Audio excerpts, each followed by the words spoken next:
Hi, my name is Marissa Hall, and I am in Amy Benzi's quantitative literacy class. We've been working on Excel reports, and this is the third module Excel report. So here we go. I'm going to open up my spreadsheet real quick and share it with you.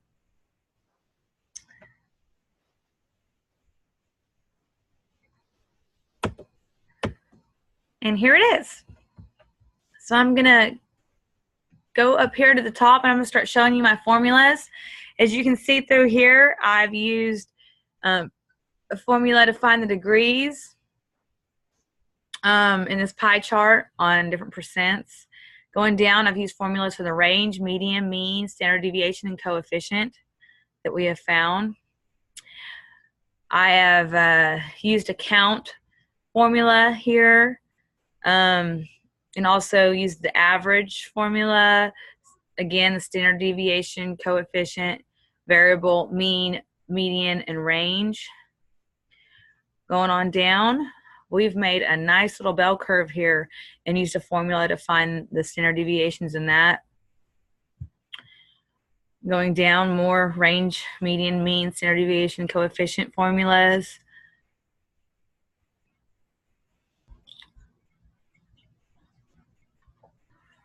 Another bell curve.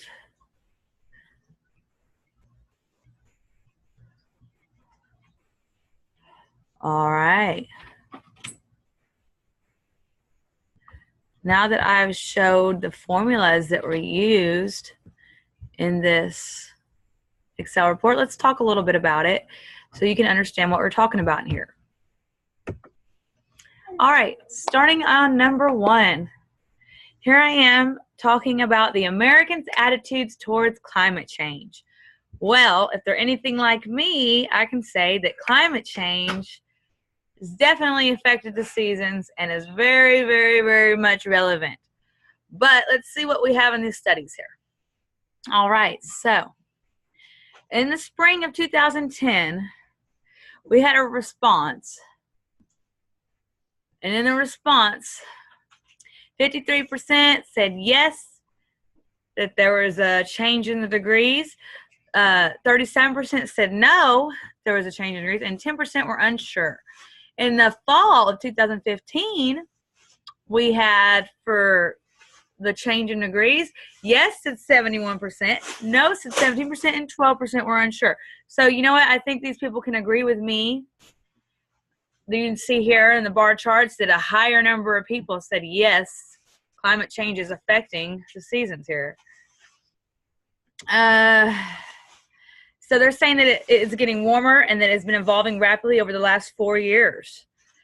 I think that there is significant data showing climate change, like, for instance, the glaciers melting, that this is accurate. Due to the amount of toxins we are putting into the air also has caused a lot of weather changes. This shows about 17% said no. Well, I think that about 17% of people probably live in an area where the climate is the same year-round. So maybe they do not see the dramatic changes that have occurred. And then lastly, there was about 12% that were unsure about all this. Well, I think about 12% of people might not know about the scientific studies that have been done, and they might not have access to find out that information. Also, I think that they might not see the change. In my own opinion, I think that the seasons show a dramatic climate change because I haven't seen a winter since I was a younger kid here in Arkansas, even though 2018 is looking hopeful. All right, number 2. This is we've got a couple of studies here. We've got Helena's missed classes. We've got Juanita's missed classes. And then we've got some comparison things here with the heights of Army recruits to the heights of random mall shoppers. In all 4 of this data, I have concluded that the lines relative to the coefficients of the variation and the standard deviation show a similar between Helena missed classes and the heights of mall shoppers. So if you can look at this as the heights of mall shoppers, let's go to Helena's missed classes that's over here. You can see how their data is really in comparison. This one and this one, they're very in comparison. And then you can see down here that of course, these heights of Army recruits, they look very steady, and that's probably because they were the same gender and around the same age of recruits, as where the mall shoppers are very, very random, probably meaning that they were all different sorts of people, different ages, and different types. So we've concluded that with those graphs. Here we have went and found the range, median, mean, and standard deviation. And here you can see where I've drawn lines for the quartile ranges. And shown here, this information. Going on down, I've made a bell curve, beautiful bell curve, showing all this different standard deviations. Standard deviation is 12.458. The coefficient variable is 0.116. The median was 103.5. The mean was 106.7. The range was 43. So we can see here that this data shows outliers of 148.5 and 64.5. And once we put the outliers into the data, we can see how our normally distributed data becomes skewered to the left. All right. And that's what outliers do, is they kind of skewer the data. Going on down, we've found more range, median, means. One for the United States, one for South America here. We found the upper and lower bounds, and these are on how many dams are in each of these countries. And it's looking right now like there are smaller ranged dams in South America. And the United States has a wider variety of ranges.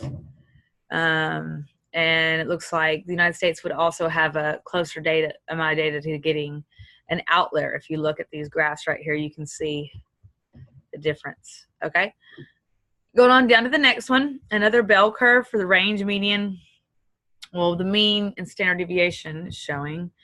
And then we're looking at the percents of students scoring at least 70%. That's going to be at 98%.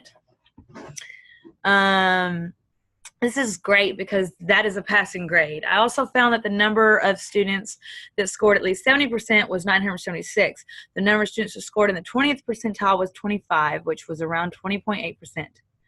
The number of students that scored in the 80th percentile was 41, which was 34%. And lastly, the number of students that scored between the 20th and 80th percentile was 55, which is around 46%. So most of these students passed. That's really great. Going on down, we've got a range, median, mean, standard deviation, and a coefficient variable for the reaction time when someone has this percentage of blood alcohol in their blood. So we're looking at the blood alcohol levels here, and I have showed a couple ways to do this graph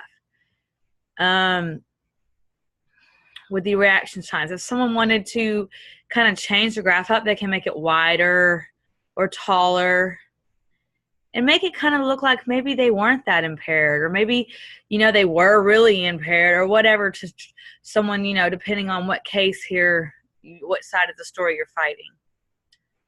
Okay. Going on down. Looks like that's it.